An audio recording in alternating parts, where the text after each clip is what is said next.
सरकारकडून लवकरच महामंडळांचं वाटप होणार आहे। उपमुख्यमंत्री अजित पवार यांनी त्या संदर्भातले संकेत दिलेत। प्रफुल्ल पटेल, बावनकुळे, उदय सामंत यांच्यावर जबाबदारी देण्यात आली आहे।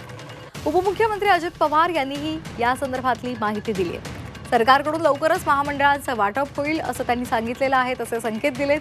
प्रफुल्ल पटेल, चंद्रशेखर बावनकुळे आणि उदय सामंत यांच्यावर जबाबदारी देण्यात आली आहे असंही त्यांनी सांगितलं। आणि त्यामुळे आता महामंडळांच्या वाटपाचा मुहूर्त कधी ठरणार आणि त्यावर कोणाची वर्णी लागणार याकडे आता राजकीय वर्तुळाचं लक्ष लागलंय। मागे आमच्या चुका झाल्यात। 5 वर्ष आम्ही महत्त्वाची महामंडळ आणि सदस्यपदच दिली नाही। यावेळेस मात्र युतीचा रिझल्ट आल्यानंतर आपल्याकडून तटकरे साहेब, तिकडून बावनकुळे साहेब भाजपकडनं आणि शिवसेनेकडनं उदय सामंत हे तिघं बसून साधारण त्याचं वाटप करणार आहेत।